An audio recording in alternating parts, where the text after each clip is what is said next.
Presentamos 24 horas al día.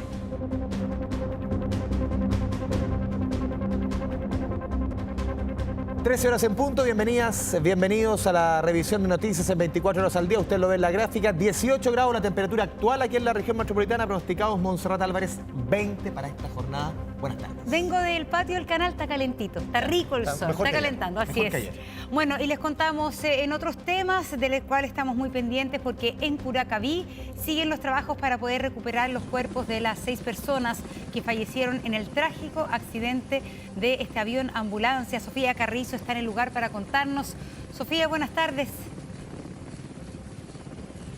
Claro, justamente hoy día es una jornada clave en torno a los peritajes para ir esclareciendo justamente lo que pasó con este accidente aéreo, el cual dejó un saldo lamentable de 6 personas fallecidas. Nosotros justamente hemos estado acá en la comuna de Curacaví, en el Fundo, Karen, en este sector donde se han realizado distintas diligencias. Por ejemplo, a primera hora esta mañana, eso de las 9 aproximadamente, dentro en este camino llegó personal tanto de Carabineros, también de la Dirección General de Aeronáutica Civil, para ir viendo cómo ejecutar todas las pericias, que es una zona bastante compleja, una zona de quebradas que queda de este punto aproximadamente 15 kilómetros hacia el sur, hacia el interior de estos cerros que tienen una cantidad de vegetación, entre otros.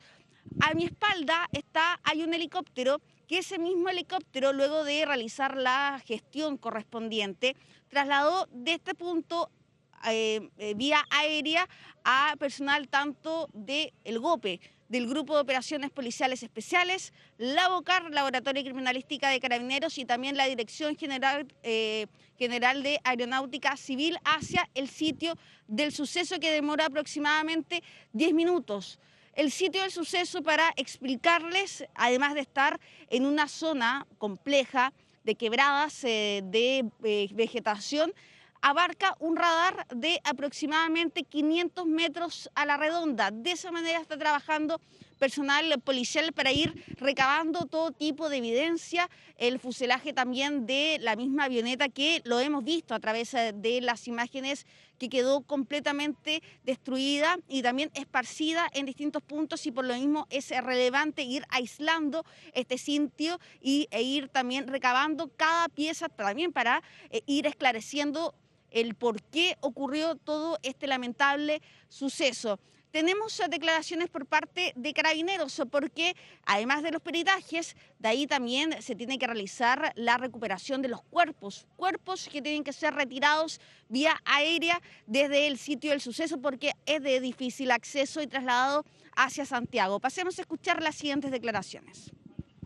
El lugar de donde capotó la aeronave es un lugar bastante extenso, por lo tanto es complejo el trabajar ahí. Ustedes comprenderán que también es un lugar hay bosquecillo, un lugar más agreste, entonces las diligencias se van a demorar.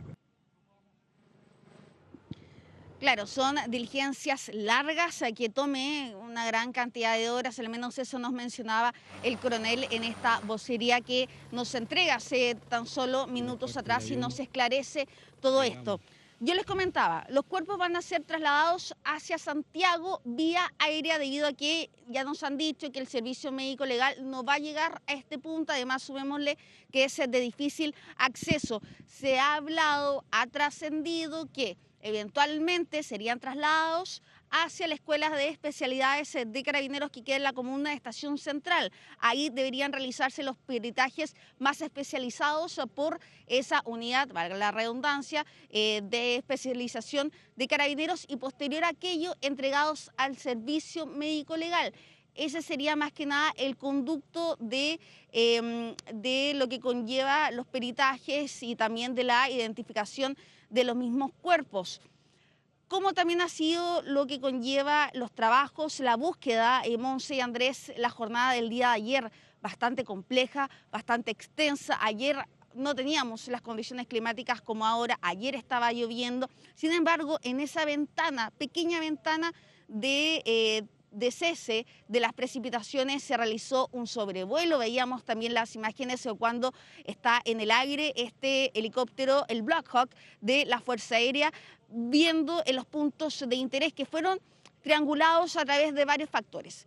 El relato de los vecinos, de los lugareños, fue relevante también para llegar a un punto, para ir determinando, además de la georreferenciación de los celulares, también de la última señal que se logró identificar del radar de la misma avioneta, y además también la información que entregó un grupo de motoqueros que se aventuró y llegó justamente al punto donde se dio cuenta también donde había capotado esta avioneta ambulancia que había salido hace tan solo minutos desde el aeropuerto de Santiago para dirigirse al norte del país. Tenemos también más declaraciones a raíz de esto, pasemos a revisarlo de inmediato. Sabíamos que había un grupo de voluntarios que en motocross, en motos de todoterreno, estaban subiendo desde Cuyuncaví, y luego de que ya tomamos contacto con ellos, ellos se apostaron y llegaron aquí en la noche para entregar información al respecto, y confirmaron que en efecto habían sido ellos los que lograron incluso orientar el helicóptero de la FACH, que finalmente logró hacer contacto con los restos. Es decir, entonces los vecinos de Curacaví del Club de Motoqueros estaban en tierra y orientaron las acciones del helicóptero de la FACH, que ya de manera oficial entonces confirma el hallazgo e inicia el protocolo en el que se está trabajando ahora. Claro, finalmente fue una coordinación de manera colaborativa, trabajo conjunto entre todos finalmente para dar con el paradero de esta avioneta que simplemente se le pierde el rastro durante la tarde-noche del día miércoles.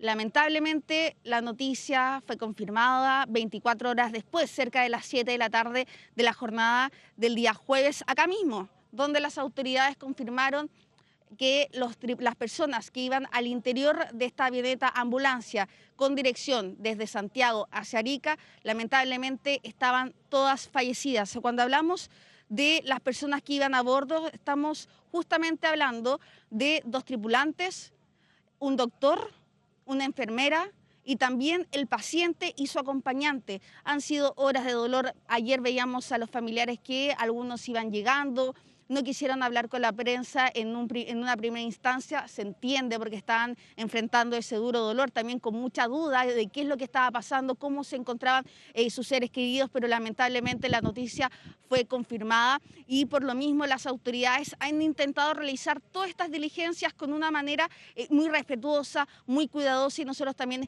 hemos tenido que tener esa labor con todo el respeto a los mismos familiares. Mira, tenemos declaraciones de algunos de ellos que han llegado desde el norte del país hacia acá, hacia la capital. Recordemos que también la misma delegación coordinó el traslado de algunos desde Arica, desde Iquique, acá a Santiago, y también de manera paralela la misma municipalidad les entregó un lugar donde hospedarse, donde pasar la noche, además de brindarles equipo multidisciplinario, por ejemplo, para poder enfrentar estas horas. O sea, tenemos las declaraciones de los familiares, pasemos a revisarla a continuación. Un vuelo tenía que llevar un paciente, traer otro, tenían varias cosas que hacer. Después de ir a Arica, dejar al paciente que tenían que trasladar, volvían acá a Iquique. ¿Ella le comentó alguna vez que el avión estaba con problemas? No, para nada. Tenemos nuestro corazón dolido y lo único que quiero es que el delegado presidencial cumpla su palabra y traslade a mi cuñada, que es la esposa de Luis Menezes, el piloto, a sus hijos y a su nieto. Claro, bueno, ahí escuchamos las declaraciones por parte de una de las familiares afectadas, conmocionada, obviamente no es menor, y bueno, es una investigación difícil, va a ser larga, y lo más importante es esclarecer, Monse y Andrés, qué fue lo que pasó, qué falló, se pudo haber evitado. Bueno, son varias interrogantes que tiene que determinar justamente la misma policía. Están trabajando a 15 kilómetros de acá, a pleno sol. Lo bueno que las condiciones climáticas son aptas para realizar todo tipo de peritaje, que es una zona compleja. Mira, ayer acá les mostrábamos el movimiento, el campamento, una especie de puesto de mando que se había levantado, y quiero mostrarles la situación justamente ahora. Ya muchos equipos se han retirado, los equipos de bomberos, ¿se acuerdan que los veíamos ayer? También equipos de Senapred, todo esto en la búsqueda en el marco de dar con el paradero justamente de esta avioneta ambulancia que sí fue encontrada, pero con un resultado obviamente que no se esperaba. Bueno, el helicóptero que ustedes están viendo allá atrás, ese mismo helicóptero hizo aproximadamente más de un viaje, bueno, son dos, uno está al lado del otro. Esos helicópteros fueron los que trasladaron a los equipos especializados hacia el sitio del suceso, a 15 kilómetros de este punto, un viaje de aproximadamente 10 minutos aproximadamente, y acá se subieron personal de la Dirección General de Aeronáutica Civil, al igual que personal de la BOCAR, del Laboratorio de Criminalística. Hicieron una reunión previa antes de subirse a los helicópteros y de ahí los trasladaron al sitio del suceso, porque recordemos, es de difícil acceso. No un vehículo simple puede llegar, además también de las condiciones del camino. No hay camino, nos decían, por lo mismo también hay que realizar el trabajo de una manera minuciosa y también con el resguardo también de aquellos que van a realizar estas pericias de rigor. ¿Cuál es un punto acá? Y acá sí es relevante decir que eventualmente cuando ese helicóptero despegue de acá, significa que aparentemente habrían dado por terminado los trabajos ahí en el sitio del suceso, porque hay que ir justamente a buscar a los funcionarios que están trabajando allá en ese sector donde lamentablemente se registró este accidente que, recordemos, abarca un radar de aproximadamente 500, incluso a 600 metros el rango. El radar que da justamente todo ese sector, que además hay que dar cuenta que ayer se pudo ver a través de unas imágenes de los motoqueros que subieron por otro sector, por la zona de Cuyuncaví, que es en el otro lado. Nosotros estamos acá en el Fundo Carén, en este sector donde nos hemos apostado desde que ocurre toda esta situación, donde acá se levanta este puesto de mando, pero sin embargo ellos habían subido por el otro sector llegando a ese punto y bueno, grabaron también estos videos donde da cuenta de la situación de la misma avioneta ambulancia, de la destrucción de aquello. Una investigación que todavía está en curso, son varias horas, se necesita un trabajo bastante minucioso, bastante detallado y bueno, lo más importante acá, Monse y Andrés, es justamente entregar las condolencias a esas familias, 6 familias que están pasando por un momento muy difícil y también esclarecer por parte del Ministerio Público, por parte de la policía, qué fue lo que pasó y qué pasó con esa avioneta ambulancia que no pudo llegar a su destino, que es justamente el otro extremo de nuestro país, que es el norte. Así es, hacemos extensivas, por cierto, de parte de todos nosotros, las condolencias a estas 6 familias. Muchas gracias, Sofi. Buenas tardes. Continuamos con otras noticias. El cuarto juzgado de garantía de Santiago condenó al exdirector general de la Policía de Investigaciones, Sergio Muñoz, a 3 años y un día de presidio con el beneficio de libertad vigilada intensiva. Natalie Catalán, con los detalles. Natalie, ¿cómo te va? Buenas tardes.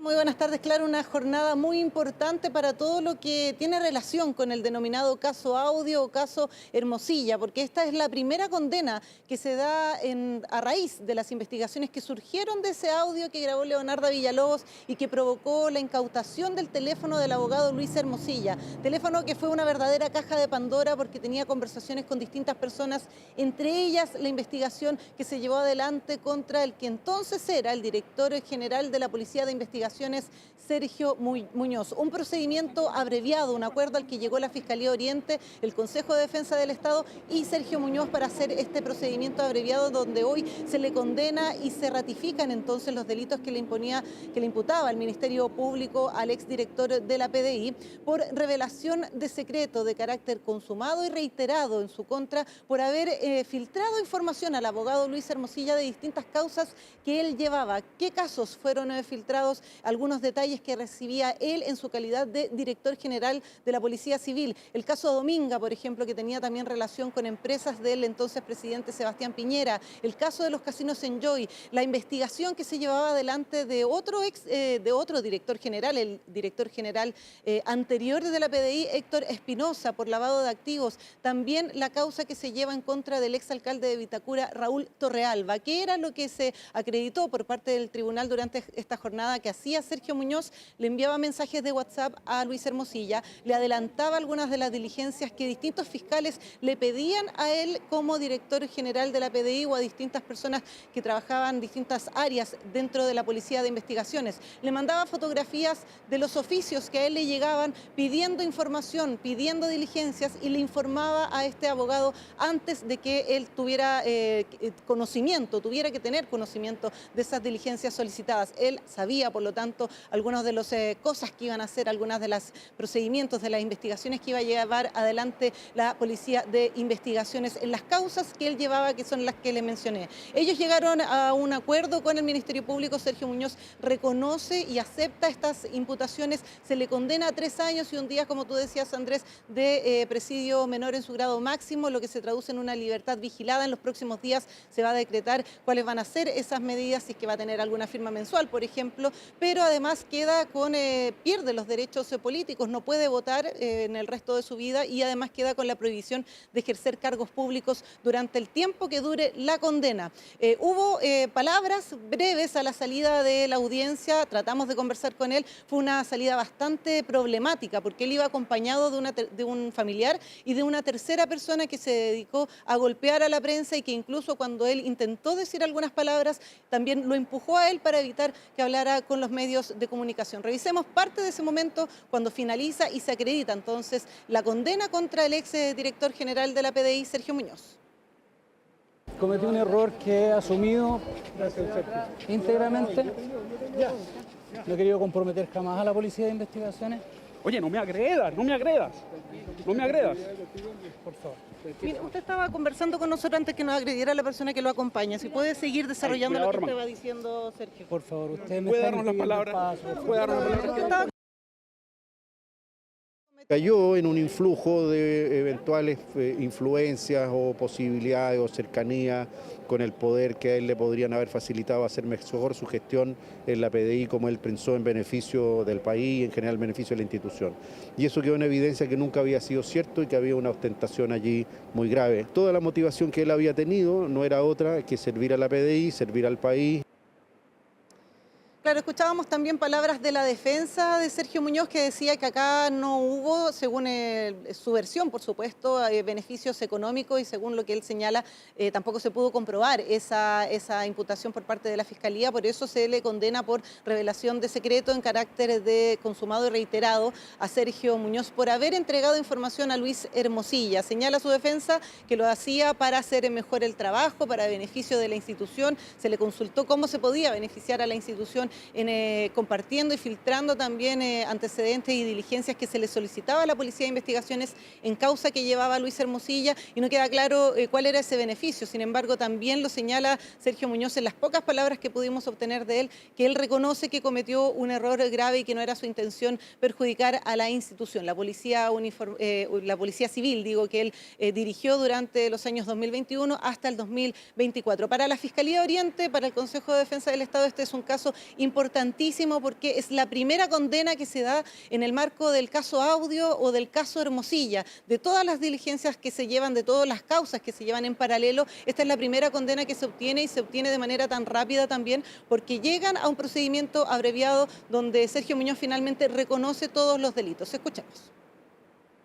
Estamos satisfechos porque el tribunal acaba de dictar una sentencia condenatoria en contra del señor Sergio Muñoz, acogiendo todos los planteamientos que hizo la Fiscalía, en primer lugar considerando que los hechos que habían sido calificados como infracciones a distintas normas que de alguna manera configuran el secreto de las investigaciones penales se habían conculcado y por ende se había cometido algunos delitos. Claro, se confirman entonces y se aceptan por parte de Sergio Muñoz algunos de los delitos que les mencionaba, la filtración de información de oficios, donde él recibía, por ejemplo, oficios de distintos fiscales que llevaban las diferentes causas solicitando diligencias, solicitando información de todas estas causas que yo les comentaba, el caso Dominga, el caso Enjoy, las investigaciones contra Héctor Espinosa, el otro director, también exdirector de la PDI, o del exalcalde de Vitacura, Raúl Torrealba. Solamente, además de ser condenado, a 3 años y 1 día de presidio menor en su grado máximo, que va a cumplir con una libertad vigilada intensiva, va a tener que pagar una multa de 12 UTM que se van a cobrar de manera mensual en 10 cuotas pagadas, una UTM por 8 meses y después los últimos 2 meses 2 UTM. Por lo tanto, una multa pagada en cuotas, pero una condena que es importantísima para el Ministerio Público, y sobre esta condena también se le preguntó al fiscal nacional Ángel Valencia. Escuchamos. Es difícil exagerar la gravedad de un hecho como ese, había consideración que era un director general de la PDI. Es bueno que la comunidad sepa que cuando se acuerda un procedimiento abreviado es un acuerdo en el cual el imputado renuncia a ir a un juicio a cambio de acceder, de aceptar responsabilidad por los hechos, le explicaba más o menos en términos simples, y el Ministerio Público acepta ir a procedimiento abreviado porque nos evitamos la tramitación de un juicio eventualmente largo, nosotros a cambio de eventualmente una pena un poco más beneficiosa. Insisto, lo vemos con muy buenos ojos, había consideración que es el comienzo del término de una causa como esa. No son los delitos más graves en todo caso que se están investigando en ese caso. Claro, valoración por parte del Ministerio Público de este procedimiento abreviado que evitó desarrollar un juicio oral que habría sido muchísimo más largo y que por eso también tiene esta primera condena de todas las aristas que se han abierto en el marco del caso Audio o del caso Hermosilla. Una condena contra un ex director general de la PDI, Sergio Muñoz, 3 años y un día, que va a cumplir con libertad vigilada intensiva, con la prohibición de tener cargos públicos mientras dure la condena, perdiendo sus derechos políticos y con el pago de una multa que se eleva a poco más de 800.000 pesos. Natalia Catalán, desde el Centro de Justicia, muy buenas tardes. Buenas tardes. Bueno, y en ausencia es formalizado el principal sospechoso del homicidio de Ana María Pizarro en La Serena. La Fiscalía va a pedir la extradición del imputado tras ser detenido en Venezuela. Macarena Milla nos cuenta detalles. Macarena, buenas tardes. Buenas tardes, Monse. Andrés, claro, ustedes lo mencionaban bastante bien. Se ha desarrollado durante esta mañana una audiencia de formalización en ausencia y también la solicitud de extradición. Comenzó a eso de las 10:36 de la mañana, se ha extendido bastante. De hecho, ahora nos encontramos en un receso y ha sido bastante extenso, bastante crudo también para la familia, que ha decidido quedarse dentro de la sala, incluso en los momentos en los que se exhibieron las pruebas fotográficas que evidenciaron la forma en la que fue encontrada Ana María Pizarro. Recordemos un poco que ella desaparece el día 3 de abril y posteriormente sus restos son encontrados el 19 de abril en distintas bolsas de basura, en un sector bastante transitado, lo hemos dicho en reiteradas ocasiones, en el sector de Cuatro Esquinas, que es bastante conocido por todas las personas que conocen la ciudad de La Serena y que datos han ido entregando y que han llamado bastante la atención. Es que, bueno, este sujeto venezolano de 49 años con quien ella mantenía una relación, José Medina Laderas, que fue detenido de hecho en el país ahí venezolano, este sujeto habría realizado todo este crimen en presencia de una testigo. Ese dato no lo teníamos y por supuesto ha quedado en evidencia durante esta jornada. Este hombre que vivía en una especie de lugar con más personas, al momento de que una de sus compañeras ahí de arriendo se percata de este crimen, de ver el cuerpo sin vida de Ana María bajo un dormitorio, este hombre la amenaza y es allí donde comienza a desmembrar a esta mujer. Es bastante crudo, pero en realidad también da cuenta de el nivel de perversión en el que este sujeto realiza este homicidio, que está configurado como femicidio íntimo.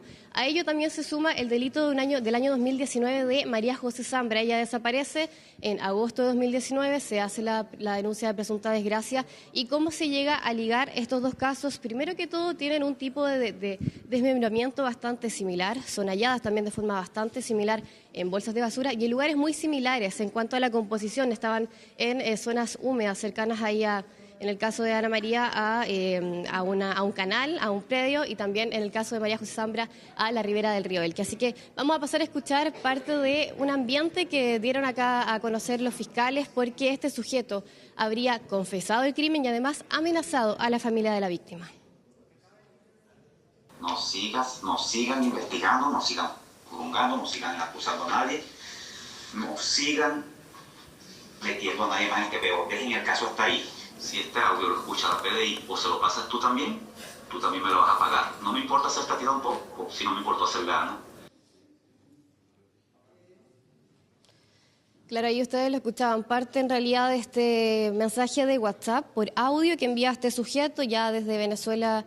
Por supuesto, a eso del 14 de abril, él mismo es quien informa a sus empleadores porque él se dedicaba acá a la cafetería que tuvo que por temas de emergencia viajar hasta Venezuela. Y es allí incluso donde a uno le confiesa ya, una vez que se conoce su identidad en los medios de comunicaciones, que todo esto habría sido un accidente y que él, por razones obvias, no va a poder volver a nuestro país. Bueno, eso es parte en realidad de lo que hemos ido conociendo. Ha sido una jornada bastante extensa y también cruda y vamos a estar muy atentos a lo que ocurra con esta solicitud de extradición porque hay que mencionarlo. Venezuela tiene en su constitución esta prohibición de entregar a nacionales si se solicita la extradición, así que vamos a estar muy pendientes a pesar de que se haga esta solicitud y que yo les mencionaba, estamos en receso y vamos a seguir conociendo mucho más detalles, sin duda. Sí, y además que nuestras relaciones actuales con Venezuela son casi nulas, no hay relaciones diplomáticas, nada. No hay vuelos comerciales, no hay embajador, Ni no. acá. Embajada cerrada también prácticamente la de acá. No es fácil. Así es. Gracias, Macarena. Nos vemos. Ahora. Vamos con la información policial del momento. 5 delincuentes fueron detenidos por ingresar a una tienda de celulares y sustraer especies. Esto en el mall Plaza Vespucios. Habrían amenazado a los trabajadores con una pistola electrochoc. Fabián Collao, desde el lugar de los hechos. Fabián, ¿cómo te va? Buenas tardes.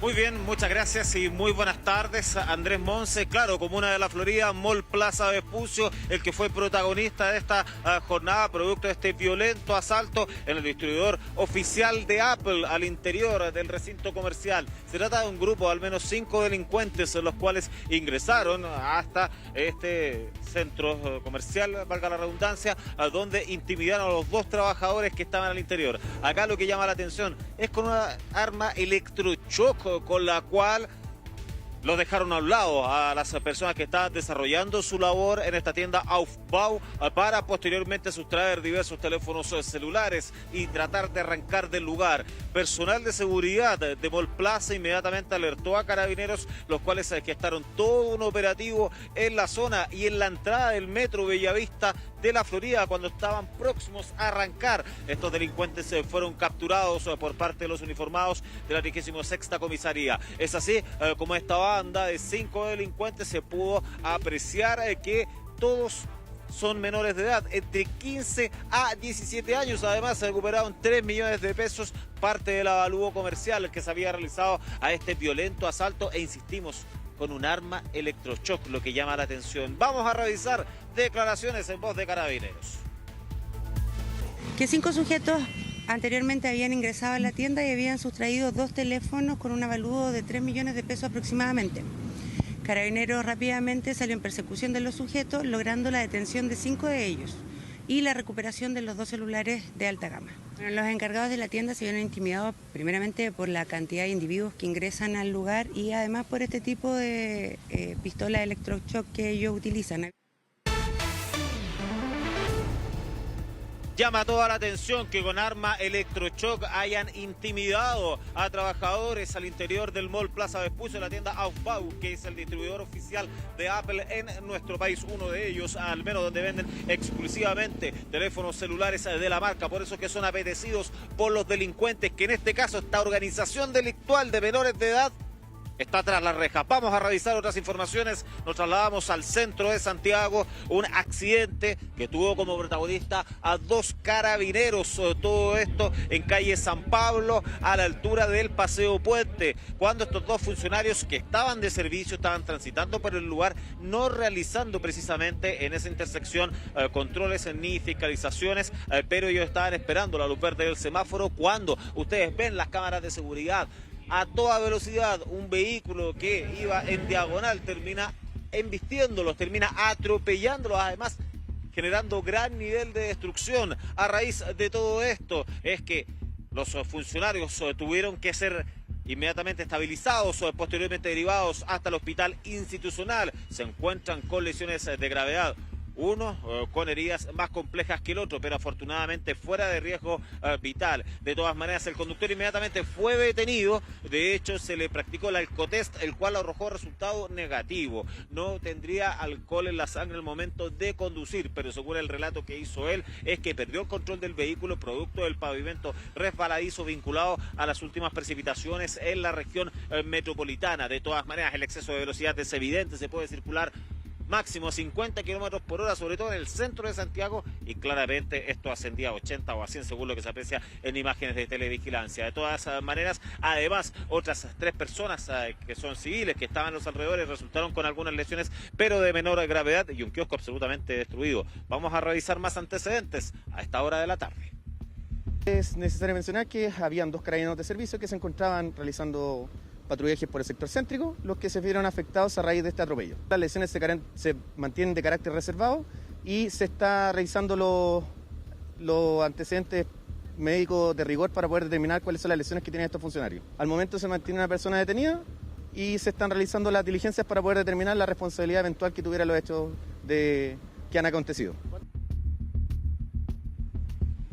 Bueno, de todas maneras, es una investigación que se está desarrollando por parte de la sección investigadora de accidentes de tránsito de Carabineros, donde el exceso de velocidad fundamental y más encima, así que se corrobora que era con el pavimento resbaladizo justo cuando hay precipitaciones, hay que reducir la velocidad, pero hay gente que no hace caso y claro, este accidente podría haber sido fatal, afortunadamente no lo fue. Los 2 carabineros se encuentran estabilizados en el hospital institucional. Cerramos nuestro despacho, Mall Plaza Vespucio, comuna de La Florida, donde durante esta mañana se gestó todo un operativo por parte de Carabineros producto de estos delincuentes.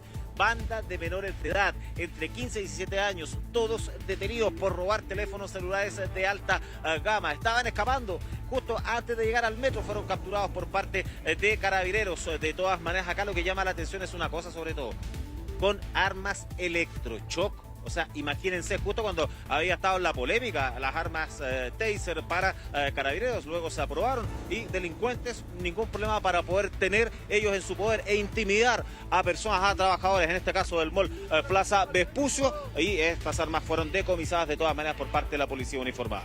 Fabián Collado con el completo reporte policial de la jornada. Muy buenas tardes. Hacemos una breve pausa, regresamos de inmediato con más noticias.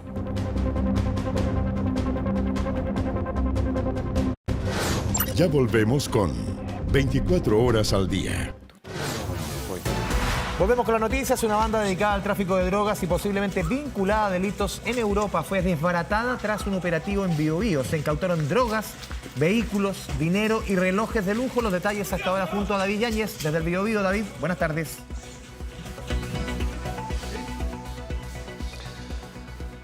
Hola, muy buenas tardes. Este es un operativo realizado por la Policía de Investigaciones, la Brigada Antinarcóticos y contra el crimen organizado en distintas comunas del Gran Concepción, pero concentrado en una banda que operaba al interior de la población Libertad en Talcahuano y que tenía ramas incluso fuera, en el extranjero, específicamente en Europa, en España. Fue un trabajo realizado por la Policía de Investigaciones que ya en un operativo anterior había detenido a quien había sido en algún momento líder de esta banda, había descabezado esta organización, pero faltaba desarticularla por completo. Y eso fue lo que se realizó con este allanamiento a 10 viviendas en total en distintos puntos del Gran Concepción y donde se detuvo a 7 personas. En estas 10 viviendas apareció buena parte de lo que se comercializaba. Estamos hablando de droga principalmente, pasta base, que era su principal negocio, por así decirlo, pero también se recuperó un arma de fuego con su correspondiente munición y también algunos medicamentos utilizados como droga para la venta.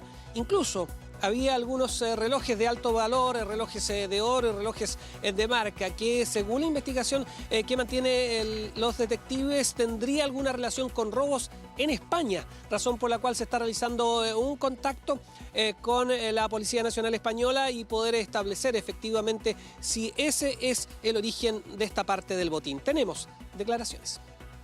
realiza un trabajo extenso que es en dos fases. En primera fase se articula, ¿cierto?, la líder de la banda y posteriormente quienes toman el control de este negocio son sus hijos y en esta segunda etapa se articula completamente la estructura. Más de 2,5 kilos de droga, tenemos dinero en efectivo, tenemos relojes de alta gama también, un arma de fuego, munición y la coordinación tanto con Interpol y con su congénere en España.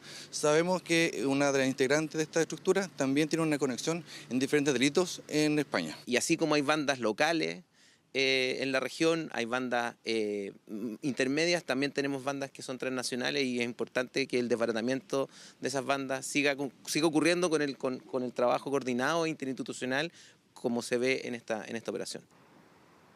El juzgado de garantía de Talcahuano amplió la detención de estas 7 personas que fueron capturadas en este allanamiento masivo realizado por la Policía de Investigaciones y se está a la espera en ese sentido que el Ministerio Público defina los cargos que a cada una de estas 7 personas se les va a atribuir. En todo caso, esta es una investigación por tráfico de drogas que durante el proceso de investigación finalmente llevó a que hubiese lazos internacionales con España en referencia a esta banda criminal. David Yáñez, desde la región del Biobío, muy buenas tardes. Atención porque este año continúa la entrega de beneficios estudiantiles becas TEC. El beneficio promete entregar más de 124.000 computadores en todo el país. Esto a estudiantes de séptimo básico. Pamela Araya nos entrega detalles. Pamela.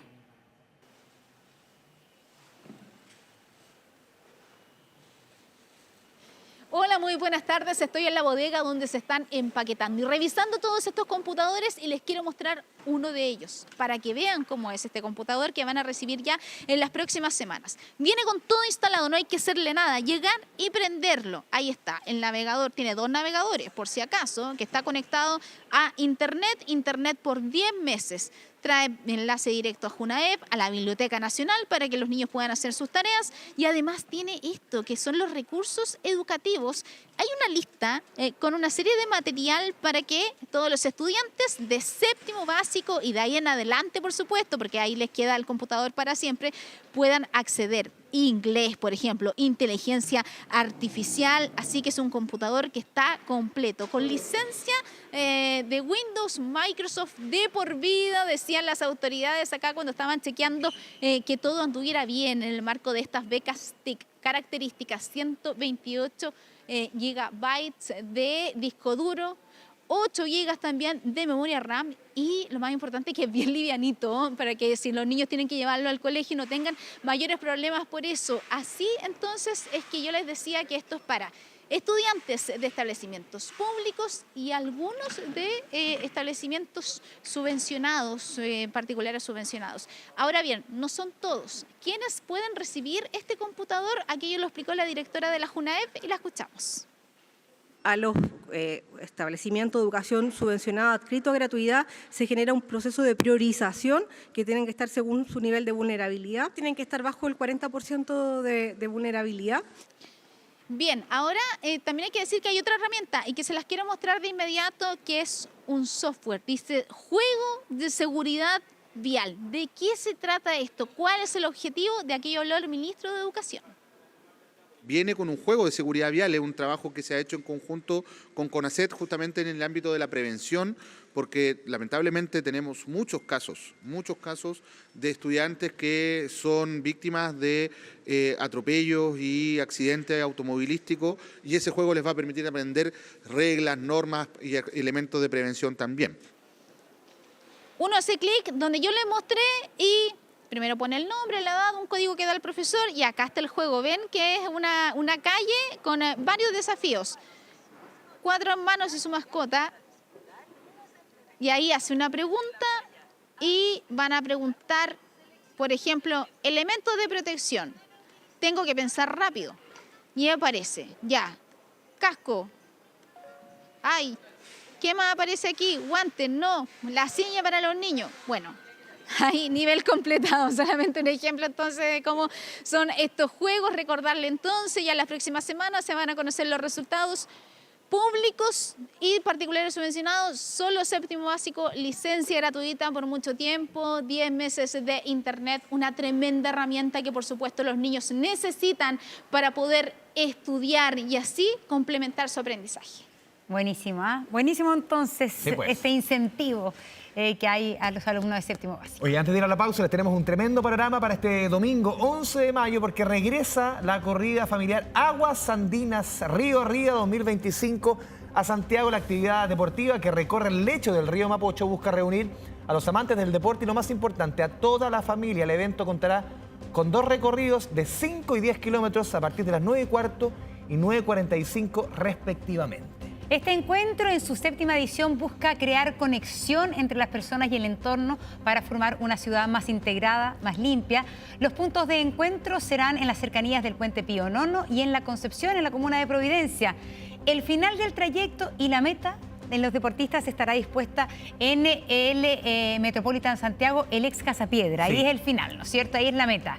Importante no olvidar que entre las 11 de la mañana y las 6:30 de la tarde de este sábado se repartirán los kits para los deportistas, donde en la esquina de la Concepción con Andrés Bello, con la costanera Andrés Bello. Importante invitación para este domingo, y recordemos una semana antes de la Maratón de Santiago, que es el 18 de mayo, que transmite TVN, ¿no? Y que correrá mi compañero Andrés Vial los 42 kilómetros. Sí, es verdad. Ya, vamos a la pausa.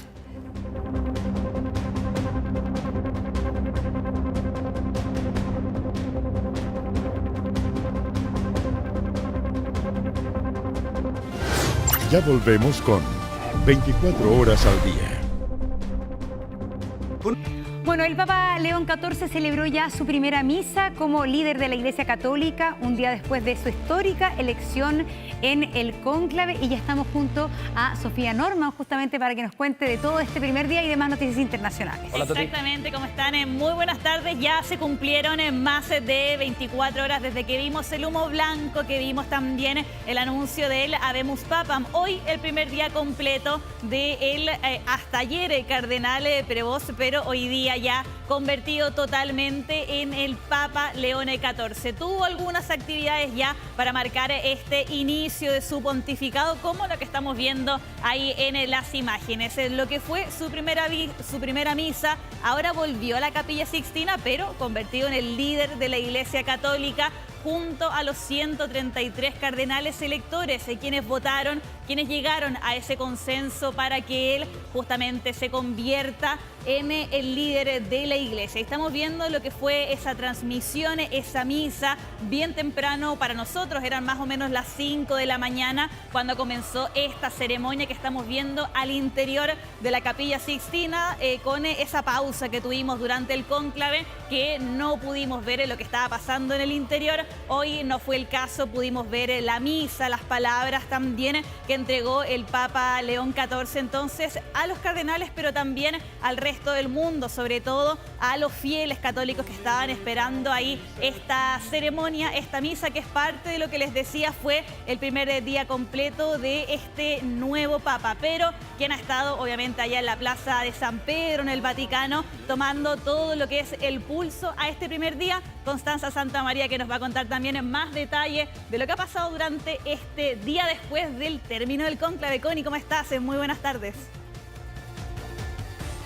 ¿Qué tal, Sofía? ¿Cómo están ustedes? Muy buenas tardes. 7 de la tarde con 55 minutos. Allá son, cierto, 5 para las 2 de la tarde. Estábamos pensando y calculando que a esta hora, ayer, ya teníamos Papa, ya había salido el humo blanco y ya habíamos conocido quién era el nuevo Papa. Estábamos recién, digamos, tratando de conocerlo más y de conocer su perfil, pero ya ahora llevamos 24 horas de haber escuchado quién es León XIV y quién era antes, el cardenal Robert Francis Prevost. Bueno, ya ha pasado estas 24 horas y la verdad es que la agenda del Papa ya está activísima. Primero con esta misa, su primera misa como Papa hoy día en la Capilla Sixtina, como Sofía contaba, donde se encontró nuevamente con todos sus compañeros, pero ahora ellos como cardenales y él como el jefe de la Iglesia Católica.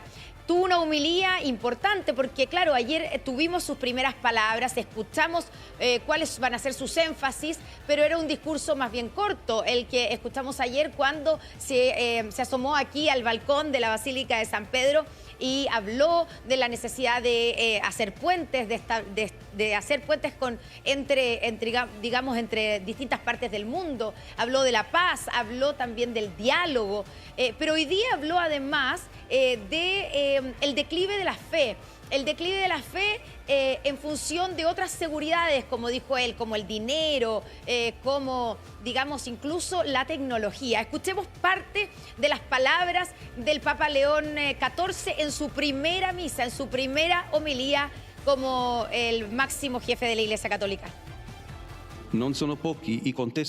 Aún hoy existen muchos entornos donde la fe cristiana se considera absurda, reservada para los débiles y poco inteligentes, entornos donde se prefieren otras seguridades, la tecnología, el dinero, el éxito, el poder y el placer. En esos contextos no es fácil predicar el evangelio ni dar testimonio de su verdad. Sin embargo, precisamente por estas razones, estos son los lugares donde nuestra labor misionera es desesperadamente necesaria. Oye, Connie, lo conversamos más temprano en Canal 24 Horas, pero uno ve las primeras actividades del Papa y uno se pregunta, y aquí te hago la pregunta, ¿dónde va a dormir? ¿Va a dormir en el mismo lugar que Francisco o va a volver al Vaticano? Estaba mirando, porque en la mañana te pregunté por los zapatitos rojos, y estaba mirando en su primera actividad, no tenía los zapatitos rojos que ocupó Benedicto. Pero ahí yo creo, Connie, que si él asume el 18 de mayo, ahí quizás va a ocupar los zapatitos rojos. Digo yo, no sé. A ver, esas cosas que pueden parecer triviales, pero marcan señales. ¿Cómo las has visto? Exactamente, marcan señales porque, sobre todo porque el Papa Francisco marcó mucho cuando en su primera aparición y en sus primeras decisiones marca diferencias con respecto a Benedicto XVI, ¿cierto? Todos nos acordamos que él dice, yo no quiero vivir en el Palacio Apostólico que queda en la parte, digamos, izquierda del costado de izquierdo de la Basílica de San Pedro, sino que quiero vivir a este otro lado, en la residencia Santa Marta. Y claro, tiene que ver y tenía que ver en ese momento con dar señales de sobriedad, de vivir en un lugar más sencillo, pero también, ojo, que en el caso del Papa Francisco tenía que ver con estar rodeado de gente. Bueno, ahora entonces todos hemos hecho la pregunta de dónde va a vivir el Papa, porque hasta ese momento en realidad no había ninguna duda de dónde vivían los papas. Entonces fue el Papa Francisco el que introduce este cambio y ahora entonces la pregunta es si él va a volver al Palacio Apostólico. Todavía no hay una decisión oficial, o al menos no se ha comunicado, pero yo estuve conversando con algunos agustinos, recordemos que el Papa es agustino, aquí al lado queda la casa de los agustinos y hay varios de ellos, y uno de ellos que es muy amigo de él me dijo, la verdad es que a mí no me extrañaría que volviera al Palacio Apostólico, sobre todo porque es más cómodo, porque ahí está todo de manera más fácil. Este fue los datos que me entregó este amigo, sacerdote agustino, muy amigo y muy cercano del Papa. Ahora, ¿dónde alojó anoche el Papa? Su primera noche después de haber sido elegido fue en el Palacio del Santo Oficio, que también queda en el lado derecho, en el costado derecho de la Basílica de San Pedro, que es el edificio que uno ve más cerca, digamos, desde a ese lado, más cerca de las columnas. Justamente después de las columnas hay un edificio como color, ¿cierto? Como terracota, podemos decirlo. Y ese es el Palacio del Santo Oficio. Ahí es donde vivía hasta antes del cónclave el Papa León XIV, porque, como yo les he contado durante la mañana, él desde 2023 vivía aquí en el Vaticano, vivía aquí en Roma, porque era el prefecto del dicasterio para los obispos, o sea, era como el ministro, si hacemos el símil en un gobierno, él era el ministro encargado de todos los temas con los obispos. Así es que vivía aquí desde 2023, trabajaba exactamente al frente en el edificio de uno de los costados de la Plaza San Pedro, en el segundo piso, a ese lado, y por lo tanto él siguió durmiendo anoche, que se quedó a dormir en su mismo departamento, en el mismo lugar donde estaba viviendo. Ahora, la pregunta es si seguirá tal vez viviendo ahí, pero ojo, de nuevo, te cuento, Andrés, que sus conocidos dijeron que lo más probable es que volviera al Palacio Apostólico. Vamos a ver qué es lo que pasa con eso. Eso todavía no se sabe, pero sí hay cosas que sí se saben. que vienen en la agenda del Papa. Por ejemplo, este domingo aparecerá por segunda vez aquí en la Plaza San Pedro, ahora ya, digamos, él protagonizando la primera oración y la oración pública tradicional de los días domingos, del mediodía al domingo. Que es una oración que todos los domingos tradicionalmente dirige, ¿cierto? Y preside el Papa desde uno de los balcones a este lado. Entonces va a tener su primera oración pública el día domingo, este domingo al mediodía. Y después el lunes va a tener un encuentro que también es tradicional cuando se nombra un Papa nuevo, que es el encuentro con los periodistas acreditados en la sala de prensa del Vaticano. Son los periodistas que normalmente cubren el Vaticano, la sala Estampa, que es muy famosa, y donde algunas veces también se incluye a los periodistas acreditados que hemos venido a cubrir el cónclave. Yo me acuerdo que a mí me tocó esa primera audiencia, que es en la sala de Pablo VI, ahí al interior, también el auditorio Pablo VI, que es bien grande, al interior del Vaticano, me tocó ese encuentro con el Papa Francisco, con todos los medios que habíamos venido a cubrir en ese minuto el cónclave. No sabemos ahora si van a aceptar que los que estamos acreditados, digamos, de manera temporal y no permanente, podamos participar de ese primer encuentro con el Papa. Y finalmente, es decir, otra fecha que hay que tener ahí y Connie, marcar en la agenda. Bueno, pero es que... Embajadora del Vaticano. ¿Cómo no vamos a estar presentes en ese primer encuentro? Sor Constanza. Oye, ¿cómo no vamos a estar presentes en el primer encuentro con el Papa de la prensa? ¿O Es no? verdad. ¿No encuentran ustedes que hay No, que pero después va a estar querer ahí? el 18 de mayo cuando empiece el papá y va a empezar a alargar y se le va a pegar el italiano. No, nunca, claro. En cualquier minuto se me olvida el español, la mía. Oye, pero el 18 de mayo, anotar esa fecha porque ya se sabe que ese es el día de la inauguración del papado de León XIV. Antes se llamaba la entronización. Ya que es como del rey, ¿cierto? Bueno, pero ya no se llama la entronización porque antes se ponía una tiara. Ahora ya no se le pone la tiara al nuevo pontífice y por eso se llama inauguración. ¿Y dónde se hace? Aquí mismo, en una misa, a las 10 de la mañana, el domingo 10 de mayo. Y en esa misa se le entregan los símbolos papales, como por ejemplo el anillo. ¿Se acuerdan del anillo cuando se murió Francisco? Claro. Y conocimos que se destruye el anillo papal, que el anillo del pescador, ¿cierto? Y que después se destruye cuando un papa se muere. Bueno, ahí va a recibir él el símbolo del papado, que es el símbolo de Pedro también, del sucesor de Pedro, que es este anillo del pescador. Así que todo eso es lo que viene para el Papa León XIV y también que se defina, por ejemplo, el destino de su primer viaje. Todo eso se tiene que definir en los próximos días, por ejemplo.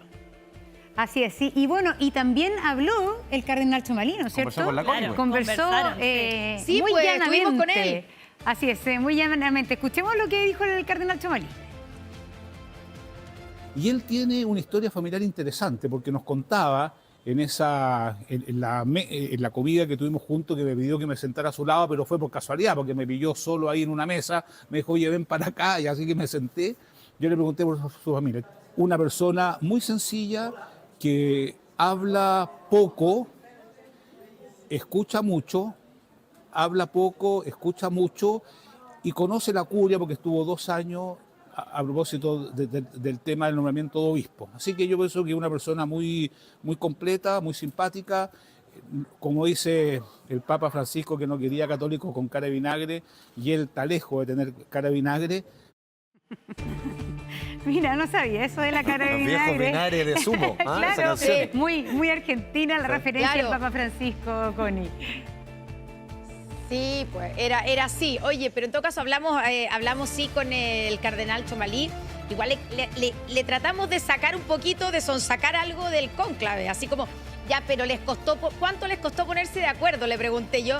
Me miró como diciendo, yo estoy bajo el secreto y la confidencialidad máxima, así es que no puedo hablar de nada. Sí, pero bien, igual dijo, pero ojo, fue un ambiente muy fraterno y en 4 votaciones, digamos, elegimos al Papa, como diciendo, tampoco nos costó tanto ponernos de acuerdo. Así es que, bueno, estuvo interesante y sí, pues tampoco, la verdad es que tampoco les costó tanto ponerse de acuerdo. Y lo que sí, claro, ha trascendido que cuando como que se estancaron en los dos nombres entre Parolin y Tagle, que parecía ser los que tenían más votos, pero no lo necesario, aparece este candidato que a nosotros nos habían hablado de él los días anteriores. El candidato Prevost, digamos, había empezado a sonar los últimos días. Así es que esa es la historia, digamos, de este primer día no voy a decir de papado, porque la verdad es que se inaugura el papado el 18 de mayo. Este primer día del Papa electo, León XIV. Muy bien, Connie, muchas gracias. Buenas tardes. Gracias, chao, Connie. Buenas tardes. Tu bolsillo. Son las 2 de la tarde ya con 18 minutos. Vamos a hablar de economía, vamos a hablar del costo de la vida, vamos a hablar del precio de los alimentos. Ayer, obviamente, por la cobertura de lo ocurrido en el Vaticano, ayer se entregaron cifras del IPC correspondientes al mes de abril, una cifra por debajo de lo esperable. Y también lo que es mejor es que el precio de los alimentos, algo que tanto nos golpeó hace 2, 3 años, afortunadamente este año están subiendo mucho menos que los demás productos de nuestra economía. Incluso en el mes de abril cayeron los precios de los alimentos. Vamos con la primera gráfica que hemos preparado de acuerdo al cálculo de la Universidad Diego Portales. ¿Cuánto subieron en abril?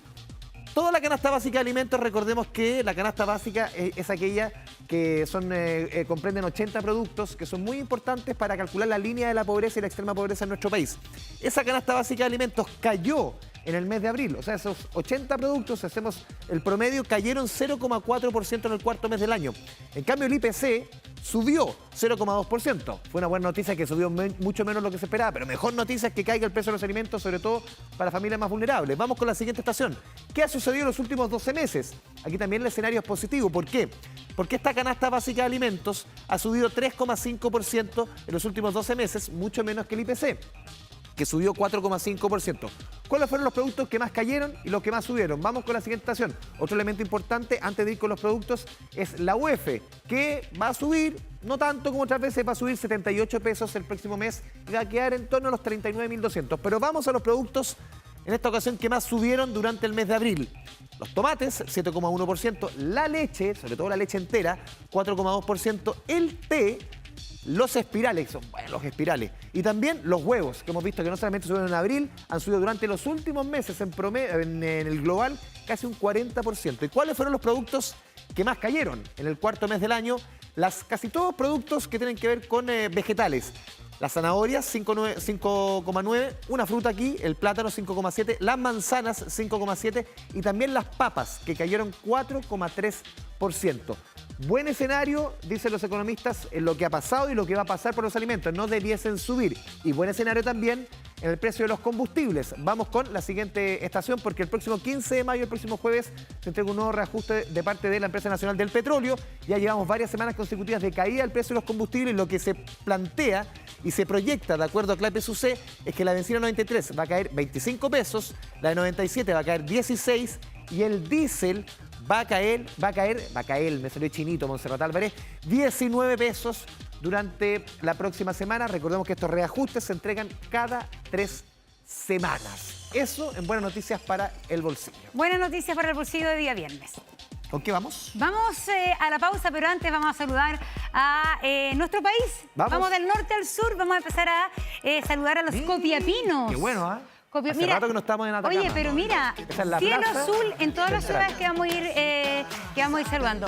Plaza Central de Copiapó, unos bellos pimientos tiene esa plaza. Unos inmensos árboles también. Linda zona. Vamos al litoral de los poetas, al puerto que más carga mueve en nuestro país. Ahí está. San Antonio. Majestuoso, San Antonio. Con un cielo azul precioso. Viña del Mar, imagino que también estará así de despejado, ¿no? Vamos a Viña. Viña es un festival. La playa Acapulco. Así es. Y ahí está la playa, tranquilito el mar también. Vamos a Rancagua, capital de la región de O'Higgins. ¡Oh, Nebo! Es la cordillera más que Rancagua, hacia el interior. Hacia el Teniente. Hacia Coya, hacia Sewell, hacia claro. el Teniente. Mira que... Muy, muy bonito esta cordillera. Mira esa cordillera y uno dice... Recién nevada. ¡Viva Chile! ¡Qué premio! ¿Te salió el lado? ¡Viva Chile! Dice uno en estos momentos. Ya, vamos a la pausa.